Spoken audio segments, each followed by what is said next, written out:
points. Manchester City are still alive here. Balotelli, Aguero! Podcast PL Brazil. 2 goals in added time for Manchester City to snatch the title away from Manchester United. Stupendous! The greatest moment I've seen in Premier League football. Unbelievable! Fala pessoal, eu sou o Pedro Ramos e está começando mais um podcast PL Brasil. Aqui comigo hoje estão Matheus. Fala, meu amigo Pedro, tamo junto para mais um episódio do podcast. Vinícius. Fala galera, hoje o papo é Champions League. E Júlio. Salve, salve pessoal. Hoje nós vamos falar sobre as oitavas de final da UEFA Champions League.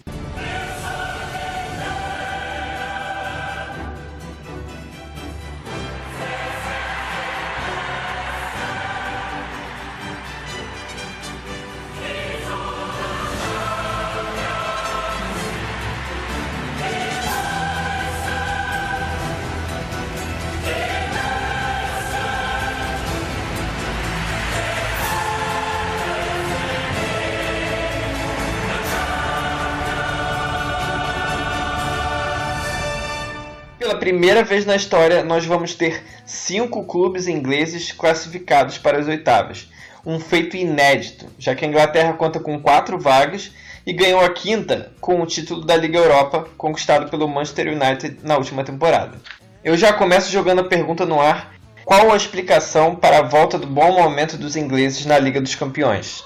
Bom, Pedrão, foi muito imprevisível, né? Dos 5 clubes ingleses, os 5 conseguiram se classificar, né? 4 conseguiram se classificar em primeiro. O Manchester United, que liderou o grupo A, o Liverpool liderou o grupo E, o Manchester City liderou o grupo F, Tottenham que liderou o grupo H, né? Apenas o Chelsea lá no grupo C que ficou em segundo lugar, né? A Roma foi a líder daquele grupo. E um dos fatores que a gente pode, um dos motivos, né, que a gente pode indicar para essa boa fase dos clubes ingleses na Champions League é a questão dos técnicos, né? Os 5 técnicos das 5 equipes estão há mais de uma temporada, né?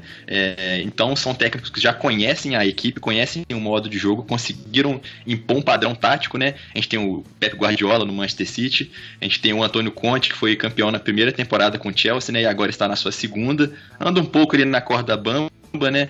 Mas conseguiu dar uma cara pro time do Chelsea, que foi campeão. Tem também o Maurício Pochettino, que está um pouquinho mais a tempo, né? Comandando o Tottenham, que conseguiu, né, se safar daquele grupo da morte com Borussia e Real Madrid, se classificou em primeiro, talvez a maior surpresa aí da fase de grupos, né? E o José Mourinho também, que está há um pouco mais tempo no Manchester United, conseguiu contratar umas peças boas aí na janela de transferências. Então são 5 técnicos que estão há mais de uma temporada na equipe e que conseguiram dar um ritmo de jogo para a equipe, né? O Tottenham, a gente pode falar especificamente do Tottenham também, é um time que não estava muito acostumado a disputar competições europeias, tá pegando um pouco mais de experiência, né? Tá conseguindo se classificar com mais frequência.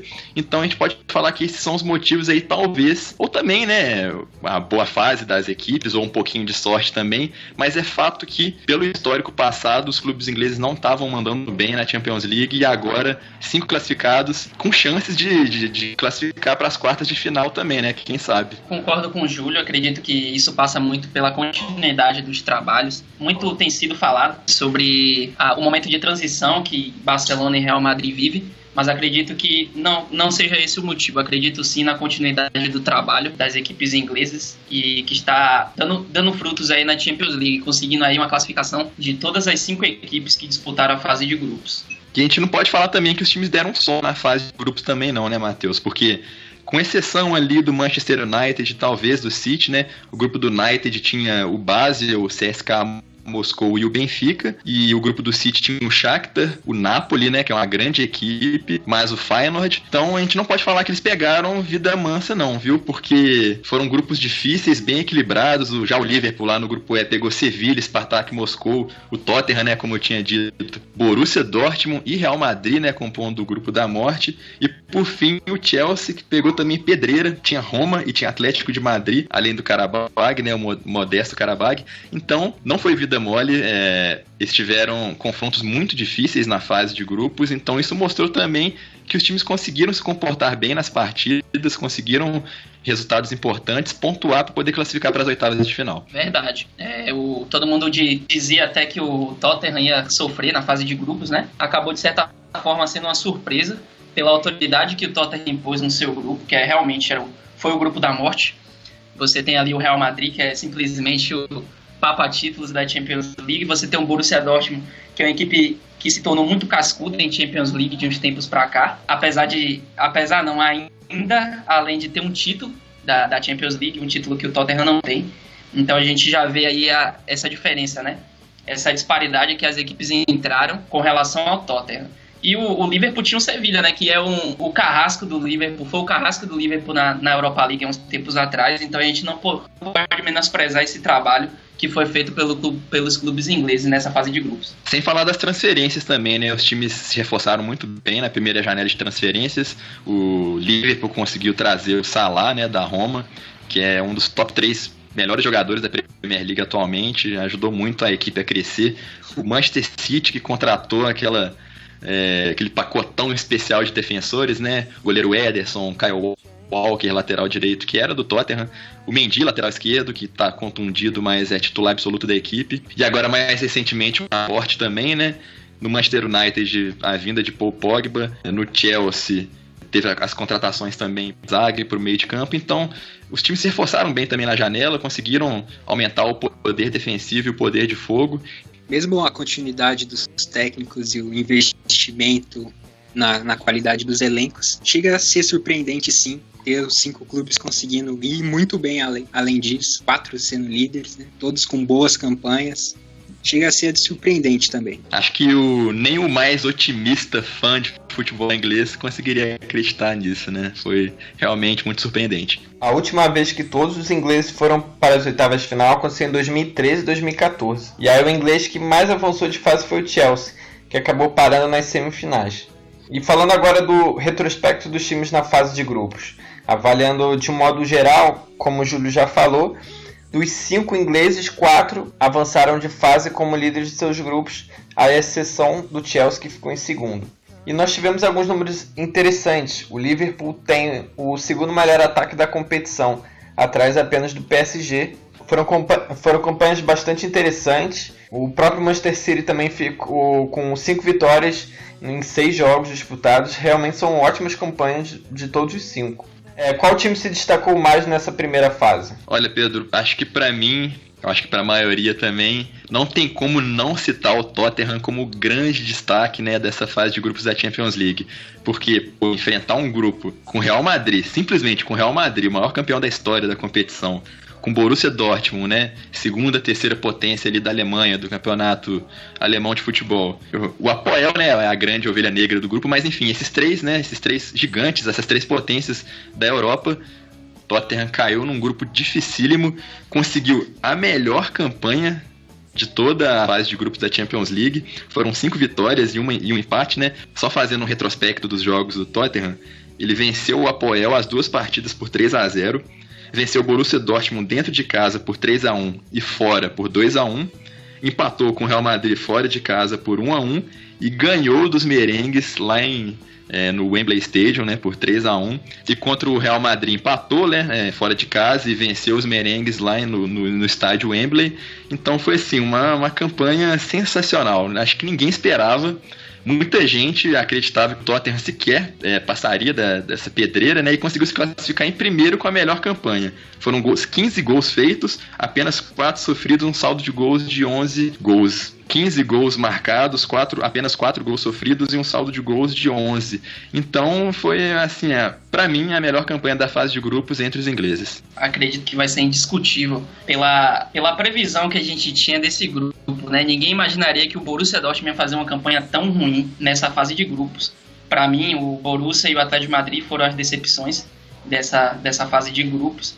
Todo mundo ali estava colocando o Tottenham para brigar ali pela segunda colocação com o Borussia, né? Ninguém acreditaria que o Real Madrid iria passar em segundo, mas aconteceu justamente o contrário. O Tottenham jogou um futebol muito bonito. 3-1 sobre o Real Madrid foi uma verdadeira aula de futebol. Um baile, né, Matheus? Um baile, um time muito entrosado, quarteto ofensivo ali muito bom, muito agudo, procurando várias chances, e foi realmente um espetáculo. Então, o Tottenham foi a grande surpresa e quem teve, logicamente, a melhor campanha nessa fase de grupos, como o nosso amigo Júlio levantou, de todos os times da fase de grupos. O Tottenham fez uma grande campanha, mas o City também teve um grande destaque, foram 5 vitórias no grupo com o Napoli, o Shakhtar e com o City. A vitória só perdeu na última rodada, já com o time reserva, já poupando, já tinha 5 vitórias, tinha 5 vitórias, ele venceu por 4 gols jogando contra o Napoli no São Paulo, foi uma grande vitória. Fazer 4 gols no São Paulo é muito difícil. Poucas equipes conseguem isso. E era um confronto muito aguardado, né? Manchester City e Napoli, que eram considerados, se não ainda é considerado, os 2 times com o futebol mais bonito dessa temporada. Então foi um confronto bem aguardado e o Manchester City venceu até com certa facilidade, na minha opinião, na primeira partida. Então o Manchester City também fez uma grande campanha nessa fase de grupos. E agora nós vamos ter, dentre os confrontos, é até bom deixar claro, a gente está falando apenas dessa semana agora de jogos, né? Tem a semana que vem com confrontos do Chelsea, confrontos do Manchester United. Mas falando agora só sobre o trio inglês que joga essa semana. Nós teremos Porto e Liverpool em Portugal, Basel e Manchester City na Suíça e Juventus e Tottenham na Itália. Os 3 ingleses decidindo em casa. Qual desses confrontos é o mais difícil para vocês? Novamente o confronto do Tottenham, na minha opinião. O Tottenham vai pegar uma Juventus que vive uma temporada excelente. O pessoal pode até se enganar um pouco pela colocação da Juventus, né? Vice-líder do campeonato italiano, o Napoli é o líder do campeonato, mas a Juventus faz uma campanha extraordinária. Até agora na Série A são 19 vitórias, 2 empates e 2 derrotas, e está apenas a 1 ponto do líder Napoli.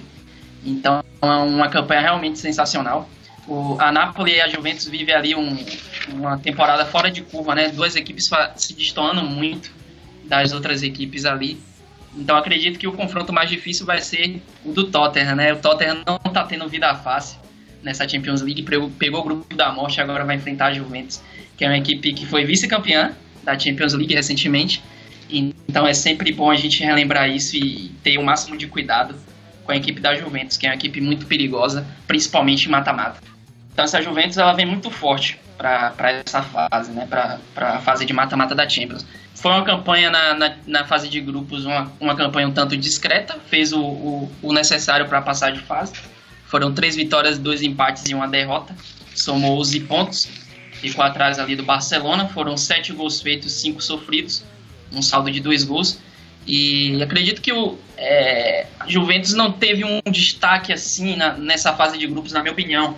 Foram ali bem ali igualitário ali o número de gols, os desempenhos de jogadores, mas eu destacaria o Higuaín, que vive uma fase muito boa. Ele é um artilheiro nato e fez uma boa campanha na fase de grupos, fez gols importantes para que a equipe pudesse avançar. E a Juventus está somando números excelentes nessa temporada. Para a gente ter uma ideia, a velha senhora já tem 15 jogos sem perder em todas as competições. São 13 vitórias e 2 empates. A última derrota da equipe foi para a Sampdoria no dia 19 de novembro. Então 15 jogos sem perder é um número realmente muito expressivo. E se a gente contar as partidas de 2018, a Juventus ainda não sofreu gol. Foram 6 partidas, nenhum gol sofrido. Destacando também a entrada do goleiro polonês Szczęsny, que vive uma excelente temporada também. Entrou no lugar de Buffon lesionado e tem dado conta do recado. Tem aí somado clean sheets importantes para a equipe. O último gol sofrido foi no dia 30 de dezembro contra o Hellas Verona. Então a equipe já tem um longo período sem sofrer gols e isso até coloca um pouco mais de pimenta nesse confronto, porque de um lado a gente tem o artilheiro do ano, né? O artilheiro da temporada, perdão, o Harry Kane, com 56 gols marcados, e do outro lado a gente tem a Juventus, né, que já tem 6 partidas sem sofrer gol em 2018, já tem 15 jogos sem perder, então vai ser um confronto muito bom por causa desses dados também. Como eu já falei, a Juventus ocupa a 2ª colocação da Série A, 19 vitórias, 2 empates e 2 derrotas, e a gente pode aqui fazer uma previsão do time que pode enfrentar o Tottenham na próxima semana, né? Eu acredito que o técnico Allegri vai de Szczęsny no gol, o tema defensivo deve ir de Lichtsteiner, Benatia, Chiellini e Alexandro, e aí vem aquele trio de volantes, né? O Khedira, O Pjanic, a gente tem uma dúvida. O Matuidi, ele se lesionou na última partida contra o Sassuolo, partida que a Juventus deu 7-0, uma goleada muito, muito expressiva, né? Um espetáculo. Fica a dúvida se o francês vai poder atuar ou não. Então, se o Matuidi ele não tiver condições, vai entrar o Marquise, que não deve nada ao francês também, né? Um grande volante, grande jogador. E aí a gente tem aquele trio de ataque, né? Que é o Dybala, pode entrar ali o Douglas Costa ou o Bernardeschi, o Higuaín e o Mandzukic. Essa deve ser a provável time da Juventus para esse confronto. A Juventus tem várias opções boas também ali no banco de reservas, então é uma equipe muito forte, uma equipe que vem com tudo aí, até por ter ficado com água na boca aí na última disputa da Champions, não ter levado o título. Então acredito que a gente deve ficar de olho nesse confronto, que é um dos confrontos mais aguardados dessa oitava de final. Ô, Matheus, você acha que a falta de experiência do Tottenham na competição pode pesar? Pode pesar sim, Pedrão. A Champions League é uma competição que, além da equipe ter que viver uma excelente fase, né? Simplesmente os melhores do mundo reunidos ali. Conta muito o peso da camisa, aquele time cascudo, né? Nós vemos o Real Madrid, que tem um histórico de títulos pela Champions. É uma equipe que, mesmo que não viva um bom momento, a gente nunca pode descartar. Então a Juventus ela tem vantagem sobre o Tottenham nesse quesito. É uma equipe já tarimbada na Champions League, tem esse retrospecto recente, então isso pode pesar sim contra o Tottenham, mas acredito que vai ser um confronto equilibrado. Ô Júlio, o que esse Porto pode complicar a vida do Liverpool aí agora? Olha, o Porto fez uma campanha razoável na fase de grupos da Champions, pegou um grupo ali com 4 times de pequeno e médio porte, né? O grupo que era formado por Besiktas, a Turquia, o RB Leipzig, né? O grande destaque do futebol alemão nos últimos 2 anos, e também o Mônaco. Então o Porto terminou em segundo lugar, ficou atrás do Besiktas, né? Por incrível que pareça, RB Leipzig e Mônaco foram eliminados. O Porto então acumulou 6 partidas, entre elas 3 vitórias, 1 empate e 2 derrotas, mas pode ser uma pedreira sim para o Liverpool, pode ser um adversário complicado para a equipe da terra do Liverpool, se a gente levar em conta, né, a campanha do clube português lá no campeonato nacional. O Porto é o líder do campeonato português com 52 pontos, ele está na frente do Benfica e do Sporting, que estão empatados com 50 pontos na segunda e na terceira colocação na tabela, e o Porto tem 20 partidas, 16 vitórias, 4 empates e nenhuma derrota ainda no campeonato nacional. Então é um time que deu umas vaciladas ali na competição europeia, mas em Portugal está mandando muito bem. A última rodada o Porto venceu uma partida importante no campeonato, venceu o Braga por 3-1 em casa, e os meus destaques, né, individuais ficam por conta da dupla de ataque da equipe. O Moussa Marega, né, que é atacante junto com o outro, que é o Vincent Aboubakar, é a dupla de ataque da equipe portuguesa, e ambos têm 15 gols marcados no campeonato português. O Aboubakar tem 5 na Champions League. Então, se a gente for levar em conta, né, o poderio ofensivo do Porto, pode ser uma equipe que vai incomodar sim o Liverpool, tanto na primeira partida quanto na segunda partida, que é em Liverpool, né, no estádio Anfield Road. E também vale lembrar também que o Alex Telles é o lateral esquerdo da equipe, ele que jogou no Grêmio, né, velho conhecido aí da torcida do Rio Grande do Sul e dos amantes do futebol brasileiro. Então o Porto sim, se a gente for levar em conta, né, essa campanha boa, sólida, no campeonato português, é um time que vai incomodar sim o Liverpool com certeza, Pedro. Como é que você acha que pode ser o jogo lá no Estádio do Dragão? Você acha que o Liverpool tem condições de vencer, tem condições de conquistar um bom resultado lá em Portugal? Depende de como o Porto vai vir encaixado, né, para esse jogo, porque se a gente for levar em conta o desempenho do Liverpool na Premier League, né? O Liverpool é um time muito conhecido por não conseguir encaixar muito seu padrão de jogo contra equipes bem defensivas, né? E conseguir explorar mais o seu poderio ofensivo em defesas mais abertas, em jogos mais francos, né? Que acontece na maioria das vezes nos clássicos contra Manchester City, United, Chelsea, Tottenham e Arsenal. Então, se o Porto vier fechadinho, querendo contra-ataque, mesmo jogando em casa, pode ser que o Liverpool não consiga encaixar o seu jogo lá. Mas se o Porto for para frente, der espaços lá atrás, né? Então vai ser um padrão de jogo aí que o Liverpool vai conseguir explorar bem, certamente, com os dois wingers, né, que é o Mohamed Salah e o Sadio Mané, que são os dois grandes velocistas da equipe do Jürgen Klopp. Então tudo depende de como o Porto vai vir para esse jogo, Pedro. Falando agora de Basel e Manchester City. Basel foi a surpresa da fase de grupos, não é isso, Vini? Isso, fez uma grande campanha, 4 vitórias e 2 derrotas. Ganhou do Manchester United por 1-0 na quinta rodada. Deu um gás ali que goleou o Benfica por 5-0, jogando na Suíça, e venceu por 2-0, jogando lá no Estádio da Luz, em Portugal, por 2-0. Foi uma grande campanha. O único jogo que jogou um pouco mais mal foi a primeira rodada, que contra o Manchester United, que tomou 3-0.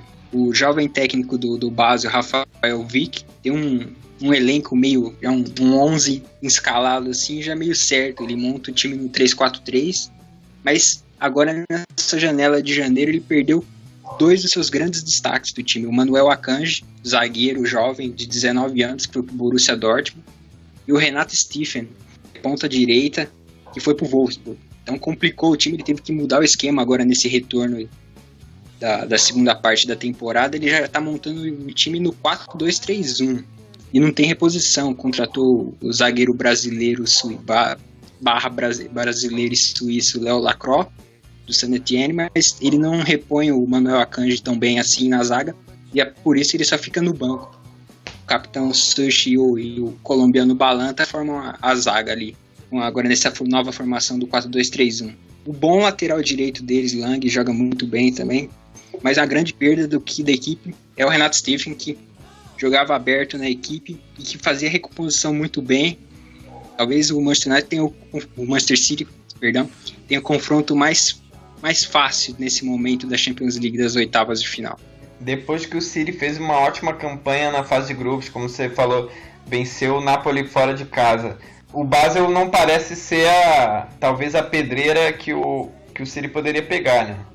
Para quem venceu o Napoli fora de casa, vencer o Basel pode não ser uma tarefa tão difícil assim para o Guardiola. Imaginando o confronto assim, você imagina logo de cara 2 vitórias do City, até com certa tranquilidade, e na Suíça talvez um pouco mais de dificuldade, mas vencendo os 2 confrontos. Ainda mais com as grandes perdas que o Basel teve agora nessa janela de transferências, que dificultou a equipe, que não conseguiu reposição à altura na equipe. E também passa um momento delicado no campeonato suíço, 2 derrotas seguidas nas últimas rodadas, é apenas o segundo lá. Ele tinha uma sequência de campanhas de título lá incrível, e nessa temporada é apenas o segundo. Agora vamos para as análises dos times Tottenham, Liverpool e City. Vou falar um pouco do Tottenham. O Tottenham é o Tottenham, né? Que a gente já conhece, uma equipe bem montada pelo argentino Pochettino. A gente não deve ter mudanças expressivas, deve ser a mesma equipe que vem atuando ali num 4-2-3-1. A diferença é que o Tottenham, durante o jogo, é bem dinâmico. O técnico Pochettino consegue adaptar ali as peças de acordo com a necessidade do jogo. Então a gente vê ali, ora a equipe atacando com 3 ali, chegando o Dele Alli e o Son para iniciar o Harry Kane. A gente vê a equipe defendendo já com o maior número de jogadores. Mas a equipe que deve entrar em campo é o Lloris, Davies, Vertonghen, Sanches e Trippier, Dembélé e Dyer. O Son, o Dele Alli e o Eriksen. Na frente o Harry Kane, um 4-2-3-1 que na prática se torna ali podemos dizer ali um 4-3-3. O Dele Alli e o Son avançam bastante. O Eriksen também ali chega bastante ao ataque, mas atua mais pela direita, atrás do Harry Kane ali, buscando preencher aquele lado ali. Acredito que o Tottenham está bem encaixado para esse jogo. Deve fazer uma partida mais cautelosa, explorando as transições ali ofensivas bem rápidas na Itália, até porque a equipe da Juventus vai querer se impor dentro de seus domínios. A equipe do Tottenham vai ter dificuldade para vencer esse bloqueio defensivo, apesar da Juventus não jogar mais ali com 3 zagueiros, que é uma formação tradicional que a gente está acostumado na Itália, principalmente na Juventus. Eles vêm atuando com uma linha de 4 ali, 2 zagueiros e 2 laterais, uma formação ali padrão. Mas acredito que ainda assim vai ser muito difícil para a equipe do Tottenham conseguir furar esse bloqueio defensivo. apesar da formação da Juventus. Mas estou confiante, acredito que o Tottenham vai fazer uma bela partida na próxima semana e a expectativa é trazer alguma vantagem para o jogo no Wembley, né? A expectativa é essa e vamos torcer aí para o Harry Kane balançar as redes do Chesney, o que não aconteceu ainda no ano de 2018. Se você tivesse que palpitar vitória, empate ou derrota, qual que você arriscaria? Olha, é um pouco difícil a gente fazer essas previsões, né? Mas acredito num empate nessa primeira partida. Acho que o Tottenham não vai ter vida fácil nesse primeiro confronto e vai trazer esse empate para decidir em casa. Acredito que o empate vai ser muito benéfico, ainda mais se for marcando gols, né? Mas aí a gente tem o segundo jogo que vai ser complicado também. Mas o empate eu acho que é um resultado agradável para o Tottenham. Lembrando que o Tottenham vai ter à disposição o Lucas Moura, né? O Lucas Moura vai poder atuar. Apesar dele ter ficado no banco de reservas pelo PSG na Champions, ele não entrou em campo. Então o regulamento da UEFA permite que ele possa jogar pelo Tottenham, visto que ele não defendeu o PSG dentro de campo na Champions League. Então nós temos aí mais uma alternativa para o Pochettino, o Lucas Moura, que pode dar bastante velocidade ali, pode ser uma arma poderosa para o Tottenham, principalmente nesse jogo de ida, onde a Juventus vai tentar impor dentro do seu mando de campo. O Júlio, como é que vem o Liverpool agora reforçado depois dessa janela? Reforçado entre aspas, né? O Liverpool é a grande montanha-russa que a gente conhece, né? Mesmo tendo vindo de uma partida boa contra o Tottenham, né? Tomou um empate no finalzinho, com uma decisão ali meio duvidosa do juiz ao marcar o pênalti do próprio Van Dijk, né? Ganhou do Huddersfield Town há 2 rodadas atrás, mas foi eliminado na Copa da Inglaterra para o West Bromwich por 3-2. Então, o reforço chegou, mas os mesmos problemas aí não perduram na equipe do Jürgen Klopp, né? Então não dá para saber como que o Liverpool chega aí pro confronto contra o Porto. Mas se a gente não levar em conta, né, a contusão do Nathaniel Klein, que é o lateral direito titular da equipe, que está lesionado desde o início da temporada, o Klopp vem com força máxima aí para a partida contra a equipe portuguesa. Se a gente for levar em conta as últimas formações do técnico alemão, né, o Liverpool deve vir com o Loris Karius, que está se destacando mais que o Mignolet, né? Os dois estavam aí lutando pela titularidade, mas o goleiro alemão está se destacando um pouco melhor. Na zaga, o Van Dijk é o zagueiro titular absoluto. E incrível, né? Porque a gente pensava que o Matip ia ser de forma unânime o companheiro de zaga do zagueiro holandês, mas só que contra o Tottenham o Klopp optou pelo Lovren. Então a gente não sabe qual dos dois zagueiros vai compor a zaga ali. O Robertson deve ser o lateral esquerdo, e na lateral direita, outra dúvida, né? A gente tem o Alexander-Arnold ou o Joe Gomes, os dois jovens laterais defensores aí da equipe.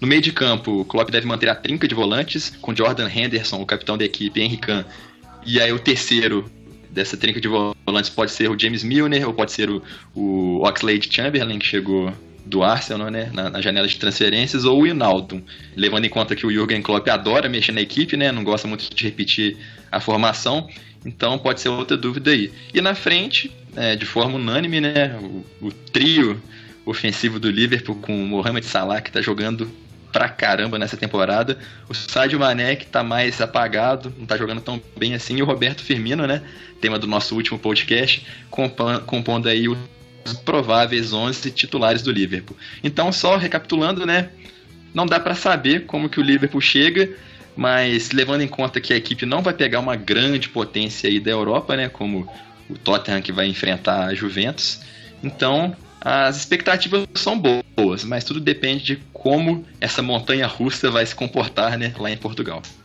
Você citou antes que a dupla de ataque do Porto vem muito bem, pode ser uma dor de cabeça ainda maior para a defesa do Liverpool tão instável nessa temporada. Pode ser sim, tanto na velocidade quanto no jogo aéreo, né, porque a gente vê a defesa do Liverpool aí batendo cabeça, mesmo com o Van Dijk, que é um zagueiro de boa estatura, né, mas como é um sistema defensivo que ainda peca muito, ainda não está entrosado com a chegada do novo reforço, então esses dois atacantes aí do Porto podem sim dar uma canseira para o sistema defensivo. O Klopp vai ter que ficar de olho e tomar cuidado, né? Porque começando com um resultado ruim lá em Portugal, às vezes pode ser difícil de buscar lá na Inglaterra. Então vamos ver aí como que vai se comportar a equipe do Klopp. O sistema defensivo, como você falou, né, Julião, do Liverpool preocupa bastante, né, principalmente em mata-mata da Champions, que a gente sabe que pode ser fatal. Então, da mesma maneira que o Liverpool tem um grande poderio ofensivo, fica a preocupação aí para o sistema defensivo, né, com relação a tomar esses gols aí que podem definir a eliminação dos Reds, né. É muito desequilibrado, né, Matheus? Um ataque muito bom e a defesa muito ruim. E quem não se lembra, né, daquela partida contra o Borussia Dortmund, que o Liverpool foi buscar o resultado. Foi 4-3, né, se não me engano, em Anfield Road, pela Liga Europa. Então, com certeza vai ter emoção nesse confronto aí, com certeza. O fã do Liverpool já pode esperar por isso. Fala aí teu palpite. Arrisca aí. Bom, conhecendo o Liverpool do jeito que eu conheço, eu arriscaria uma derrota. Ali por 1-0, talvez. Eu acho que a chance é grande. Mas o Liverpool vai conseguir buscar o resultado, como sempre, em Anfield. Então, essa derrota aí não vai desanimar os torcedores Reds, não. Uma derrota marcando gol lá em Portugal não é jogo ruim, não. Não, levando em conta o gol fora de casa, né, se o Liverpool perder por 2-1 ali. Mas a gente sabe que o Liverpool com essa defesa, né, mesmo em Anfield, 1-0 ali é bem provável também, né? Então vamos esperar aí por 2 partidas de muitos gols. Falando agora de Manchester City, um time que fez 5 vitórias em 6 rodadas na primeira fase. Como é que vem esse City do Pep Guardiola, Vini? Se o Tottenham tem uma parada dura como a Juventus e o Liverpool tem um confronto até que mediano contra o Porto, o City tem um confronto mais favorável para encarar. Até pelo retrospecto na temporada, vendo muito bem o City, e também pelo adversário que vem caindo neste momento. Perdeu peças e os resultados também não estão vindo. O City tem, nos últimos jogos, perdendo vários jogadores por lesão. Recentemente agora o Leroy Sané foi o último, mas talvez ele se recupere para o jogo da volta. Mas é um bom confronto ali para testar o Manchester City, mesmo nesse momento que é de grande favoritismo da equipe. Ela vem, o Pep Guardiola monta a equipe num 4-1-4-1, que às vezes se torna um 4-3-3. Vou falar aqui os 11. Bem provável que sejam esses: Ederson, Walker, Laporte ou Stones, dependendo do físico do Laporte, que chegou recentemente, Otamendi, Delphi, se recuperar da lesão, ou Zinchenko, aí Fernandinho, aí a linha de 4 de meio-campistas mais ofensivos: Bernardo Silva na direita no lugar do Sané, Davi Silva e De Bruyne interiores e Sterling na esquerda. E o Agüero mais adiantado, já que há um bom tempo já está sem o Gabriel Jesus lesionado, e o Agüero vem cada vez melhor nas rodadas. E vamos ver como é que o Laporte vai se comportar, né, se ele jogar. Vamos ver como é que ele vai se comportar agora na competição de mais peso, né, que é a Champions League. Ele que já jogou 2 partidas pelo Manchester City na Premier League, tem se saído muito bem ao lado do Otamendi, né? O Otamendi, que fica aí a curiosidade, né, foi o primeiro jogador das grandes ligas europeias a conseguir 2.000 passes completos em partidas. Então, vamos ver como é que esse zagueiro vai se comportar em outra competição, né? Mas eu acredito que, conforme o Matheus disse, né, o City não vai ter muito problema para passar, não. Deve conseguir bons resultados. Eu arriscaria, inclusive, em 2 vitórias com goleada. Vini, como você avalia o grande golpe aí do Leroy Sané, a grande perda da equipe do City para esses confrontos? Você acha que o City terá dificuldade por conta da ausência dele ou conseguirá reverter essa situação ali? Porque nós vemos que o City tem uma equipe bastante limitada em número de jogadores, né? Então o Guardiola ali terá que se reinventar novamente. Ele deve puxar, como você falou, o Sterling para o lado ali do Sané, mas ele perde muita qualidade, deixando a equipe menos fatal do que costuma ser. Como você avalia o City sem o Sané? E você também acha que o Bernardo Silva é a melhor opção para o lugar do Sané, ou você acha que poderia entrar outro jogador ali na posição que o jogador contundido deixou, né, no Manchester City? Leroy Sané é uma grande perda nesse momento, vinha em grande fase, jogando muito mesmo, participando de vários gols, assistências e gols. É uma grande perda. Bernardo Silva é o favorito para assumir essa vaga no confronto da Champions League, mas Sané deve fazer mais falta durante as rodadas da Premier League do que nesse confronto diretamente com o Basel. Tem um elenco um pouco mais fraco do que os adversários do City na Premier League. Então esse Sané deve fazer mais falta na Liga Nacional do que na Champions League. E o Bernardo Silva deve recompor bem ali o lado direito, fazendo muito bem a função do Sané. É um pouco diferente, o Sané tem uma agilidade maior ali. Mas o Bernardo Silva não fica muito atrás, não. Tem um grande jogador também, fez uma excelente temporada passada no Mônaco e se destacou o português.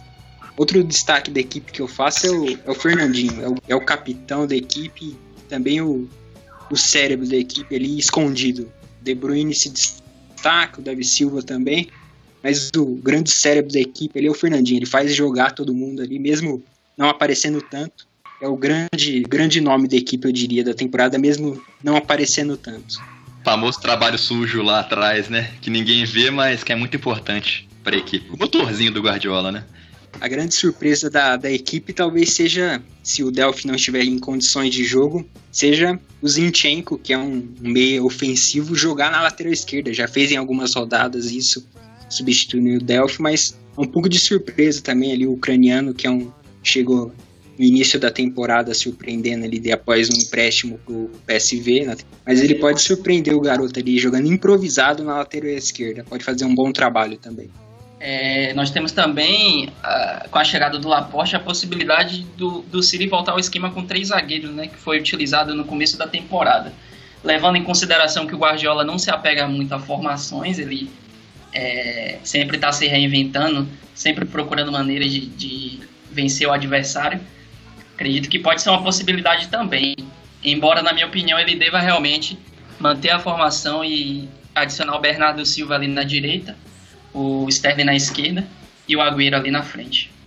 Eu, na visão de todo mundo, e principalmente minha também, eu vejo como 2 vitórias, mas para fazer um palpite ali, eu acredito que o Basel arruma um empate agora nesse jogo de ida na Suíça, surpreende a equipe do City, faz um golzinho logo no início do jogo ali, consegue segurar bem.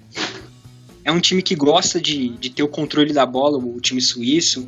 Tem um grande nome em grande fase, o Elyonous, o norueguês, jogando muito. Ele é o cérebro da equipe, ele pode surpreender ali e arrumar um empatezinho ali, que eu acredito no empate. Foi modesto, Vinícius, foi modesto. Então vamos lá. Os 3 ingleses passam ou não? Eu acho que sim, vão passar os 3. O Tottenham com um pouquinho mais de dificuldade, né? Pela grandeza do confronto contra a Juventus, mas eu acho que os Spurs vão derrotar assim a velha senhora. Pelo nível de dificuldade, de forma mediana, eu acho que o Liverpool vai sofrer um pouquinho, mas vai passar também. Eu acho que vai perder o primeiro jogo e conseguir o bom resultado em Anfield. E o Manchester City, sem nenhum problema, vai passar tranquilaço, sem dor de cabeça para as quartas. Eu tô confiante nos times ingleses. Acredito que os 3 vão passar, embora eu ainda tenha um pé atrás com relação ao Tottenham, por conta de ser a Juventus. Nunca podemos menosprezar a velha senhora. É uma equipe muito forte, principalmente na fase defensiva, que pode causar problemas para o quarteto ali do Tottenham. Mas acredito que as 3 equipes vão se dar bem e vão avançar para a próxima fase. 2 votos defendendo que os 3 ingleses passam para as quartas de final. Vini, temos um terceiro voto? Não acredito que passam os 3, não vejo essa utopia que passam os 3, não. Eu acho que o Tottenham fica pelo caminho, a Juventus está em ótima fase, a defesa fantástica. Eu acho que o Tottenham fica pelo caminho e o Liverpool vai ter muitas dificuldades, mas o Liverpool passa. O City eu acredito que vai sofrer no primeiro jogo na Suíça, mas no segundo jogo vai deslanchar e passa até com uma goleada no agregado ali. E você, Pedrão? Acho que passam os 3, sim. O Tottenham com muita dificuldade, com um confronto mais difícil, mas eu acho que passam os 3. Eu acho que dos 5, né, a gente vai ter na próxima semana os outros confrontos. Dos 5, acho que só o Chelsea que não passa, né, porque vai pegar o Barcelona, pedreiraça, e o Manchester United na maciota deve passar também. Então, dos 5, acho que os 4 avançam. Acho que o Chelsea pode reviver aquele momento contra o Barça, né, aquela vitória histórica, mas isso aí é assunto para o próximo podcast. Exatamente. É isso, pessoal. Ficou por aqui mais um podcast do PL Brasil e até a semana que vem. Valeu, pessoal, e não se esqueçam, siga a gente nas redes sociais, estamos no Twitter, no Facebook, temos o nosso blog também com notícias e artigos. Fique sempre acompanhado na gente, um abraço e até a próxima. Isso aí, pessoal, até o próximo podcast. Como o Julião falou, siga a gente nas redes sociais, sempre estamos produzindo material de qualidade sobre a Premier League e nos encontramos no próximo compromisso. Até mais, galera. Tem um grande conteúdo nosso na internet, nas redes sociais também. Até mais.